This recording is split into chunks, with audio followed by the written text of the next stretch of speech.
신약성경 요한복음 11장 47절에서 57절까지 우리 한 목소리로 함께 봉독하겠습니다. 이에 대제사장들과 바리새인들이 공회를 모으고 이르되 이 사람이 많은 표적을 행하니 우리가 어떻게 하겠느냐? 만일 그를 이대로 두면 모든 사람이 그를 믿을 것이요 그리고 로마인들이 와서 우리 땅과 민족을 빼앗아 가리라 하니 그 중에 한 사람 그 해의 대제사장인 가야바가 그들에게 말하되 너희가 아무것도 알지 못하는도다. 한 사람이 백성을 위하여 죽어서 온 민족이 망하지 않게 되는 것이 너희에게 유익한 줄을 생각하지 아니하는도다 하였으니 이 말은 스스로 함이 아니요 그 해의 대제사장이므로 예수께서 그 민족을 위하시고 또 그 민족만 위할 뿐 아니라 흩어진 하나님의 자녀를 모아 하나가 되게 하기 위하여 죽으실 것을 미리 말함이러라. 이날부터는 그들이 예수를 죽이려고 모의하니라. 그러므로 예수께서 다시 유대인 가운데 드러나게 다니지 아니하시고 거기를 떠나 빈들 가까운 곳인 에브라임이라는 동네에 가서 제자들과 함께 거기 머무시니라. 유대인들의 유월절이 가까움에 많은 사람이 자기를 선결하게 하기 위하여 유월절 전에 시골에서 예루살렘으로 올라갔더니 그들이 예수를 찾으며 성전에 서서 서로 말하되 너희 생각에는 어떠하냐? 그가 명절에 오지 아니하겠느냐 하니 이는 대제사장들과 바리새인들이 누구든지 예수 있는 곳을 알거든 신고하여 잡게 하라 명령하였음이로라. 아멘. 할렐루야. 하나님의 은혜가 오늘 이 새벽에 하루의 첫 시간을 기도로 시작하는 우리 믿음의 가족들에게 함께 하시기를 예수님의 이름으로 축원합니다. 예수님께서 이 죽은 나사로를 살리게 되자 이 산헤드린 사람들이 좀 바빠집니다. 47절에 보면은 이에 대제사장들과 바리새인들이 공회를 모으고 이르되 이 사람이 많은 표적을 행하니 우리가 어떻게 하겠느냐. 이 산헤드린 사람들은 이 메시아가 나타났을 때에 그가 메시아인지 판단하는 그런 책임도 그들이 가지고 있었던 그런 사람들입니다. 그래서 이전에는 예수님께 당신이 메시아인 것을 증명해 보십시오. 당신이 메시아라는 것을 그 표적을 보이십시오. 라고 계속해서 따라다니며 요구했던 사람들이죠. 그런데 이 죽은 나사로가 살아난 이 정말로 확실한 예수님이 메시아됨을 증명할 수 있는 이 표적을 본 이후에는 이제 그 다음부터는 오히려 그 표적 때문에 걱정이 되기를 시작합니다. 너무나도 이 메시아라는 정확한 그런 확실한 그런 표적이었기 때문에 그런 것이죠. 이제 그들의 걱정이 과연 무엇이었을까 생각해 보면은 48절에 그들이 이렇게 말을 합니다. 만일 그를 이대로 두면 모든 사람이 그를 믿을 것이요 그리고 로마인들이 와서 우리 땅과 민족을 빼앗아 가리라 하니 이렇게 그들이 말을 합니다.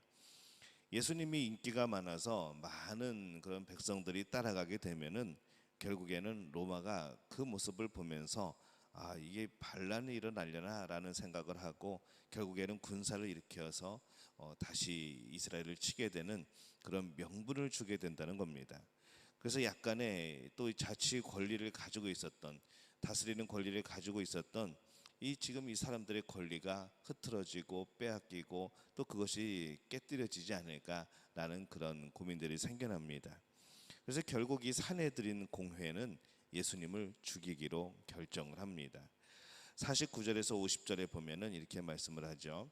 그 중에 한 사람 그 해의 대제사장인 가야바가 그들에게 말하되 너희가 아무것도 알지 못하는도다. 한 사람이 백성을 위하여 죽어서 온 민족이 망하지 않게 되는 것이 너희에게 유익한 줄을 생각하지 아니하는도다 하였으니 이렇게 말을 합니다. 이것을 영적으로 해석하면은 정말로 이 가야바가 정말 이 영적인 의미, 예수님이 이 땅에 오시고 예수님이 이제 하시려는 이 많은 일들에 대해서 굉장히 은혜롭게 해석을 하는 것 같지만은 결국에 결론이 무엇인가 하면은 예수가 죽어야 그 민족이 산다는 결론입니다. 이것은 맞기도 하고 틀리기도 한 것이죠. 영적으로 보면은 정말 이 모든 인류가 살아나는 방법은 예수님이 십자가에 못 박혀 돌아가시는 겁니다. 우리의 죄를 짊어지고 그 죄를 십자가에서 대신 죽는 것이죠. 영적으로 보면은 맞습니다. 하지만은 육적으로 보면은 이들의 모습은 여전히 자기들을 위하여서, 자기 민족의 그런 보존을 위하여서 예수님이 현실적으로 죽어야 된다는 그런 결론이 되어버립니다. 어떻게 보면 아주 그럴듯한 주장이죠. 그들은 그들의 이익을 지키기 위해서 예수님을 죽이기로 결정을 합니다. 이 죽음에 매인 사람들에게 이 죽음에서 구원하시는 분인 바로 이 예수님을 말씀하면서도 그 의미를 전혀 그들은 모르고 있습니다. 사람들은 오히려 자신의 이익에 초점을 두고 이제 그것을 빼앗길까봐 그렇게 결정을 내리게 되는 거죠. 53절에 보면은 이날부터 그들이 예수를 죽이려고 모의하니라. 이제 예수님을 죽이려고 본격적으로 그들이 활동을 시작한 겁니다. 예수님이 죽은 나사로를 살리신 결과는 참 영광스럽고 복되고 참 놀라운 그런 결과여야 되는데 이 결과가 자꾸 이상하게 흘러갑니다. 오늘도 우리의 모습도 그렇습니다. 예수님은 우리를 구원하시는 분으로 우리에게 다가오시는데 그러면 그럴수록 사람들은 오히려 이 세상의 일에 매여서 예수님을 판단하게 되어지죠. 세상의 일에 기준을 두고 이 세상의 일이 전부인 것처럼 살고 있는 것이 바로 우리들의 모습입니다. 죽은 나사로가 살아난 사건으로 인해서 예수님을 죽이기로 작정한 것은 참으로 참 엉뚱한 일이고 그 결론이 이상한 그런 일입니다.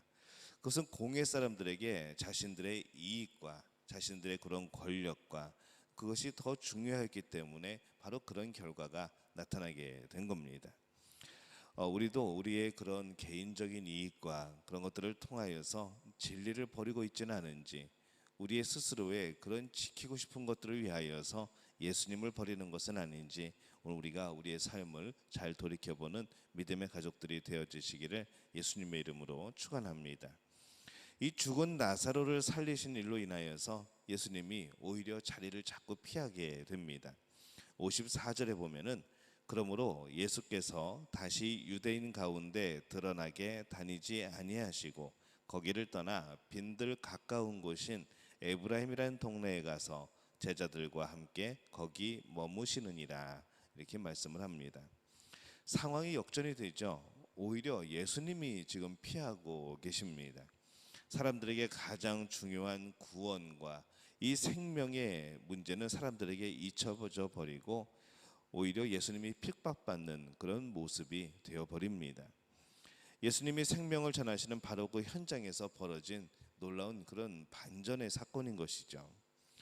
예수님께서 죽은 나사로를 살리심으로 죽음을 이기고 생명을 주시는 이 메시아라는 이런 개념이 세워지고 이런 복이 주어지고 이것을 발견하고 기쁨을 얻는 것이 아니라 이상하게도 이 세상 사람들에게는 그것이 공포가 되어집니다. 그러한 일이 오늘날 우리의 세상에서도 빈번히 일어납니다. 우리의 삶에서 영생 그리고 구원, 그것은 이상하게 참 좋은 소식, 우리가 복음이라고 부름에도 불구하고 이 세상 사람들은 복음을 들으면서도 그걸 복이라고 생각하지 않는 것이죠.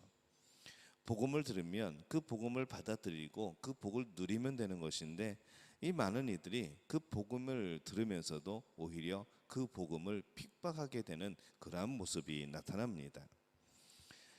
우리도 그것에 동조하여서 구원을 잊고 살아가고 있지는 않은지, 우리가 이 구원을 경험한 자로서 또 영원한 생명을 소유한 자로서 하나님 자녀의 신분으로 살아가면서 우리 여전히 그들과 동일한 모습으로 이 구원에 대하여서 복음에 대하여서 그렇게 등 돌리며 살아가는 것은 아닌지 오늘 우리 자신을 돌이켜보게 됩니다. 세상이 아무리 구원에 대해서 무관심하고 자신들의 이익과 그런 여러 가지 힘과 권력에 관심을 가진다고 할지라도 예수 그리스도를 믿는 우리들, 하나님의 자녀인 우리들은 이 구원과 영생에, 이 복음에 관심을 가져야 되는 것이죠. 그 복음은 우리 안에서 놀라운 능력이 되어지는 겁니다. 우리 마음을 다른 데로 뺏기지 말아야 하죠. 이 죽은 나사로를 살리신 예수님이 지금 오히려 피하고 계시는 모습이 나옵니다. 오늘날에도 이 진리가 사람들에게 핍박받을 때가 참 많은 것을 봅니다. 일단은 이 복음이 인기가 없습니다. 이 하나님의 거대한 그런 훌륭한 위대한 그런 구원의 계획, 이것들이 이 개인의 감정, 개인의 상황, 또 그런 이기주의에 가려워져서 우리 안에서 정말로 그 능력이 행해지는 것을 우리 스스로가 막고 있는 것이죠. 복음은 우리 안에서 놀랍게 역사합니다. 복음이 심어지면은 놀라운 열매를 맺죠. 우리 인생이 바뀌고 삶이 변화됩니다. 우리는 영생을 얻습니다.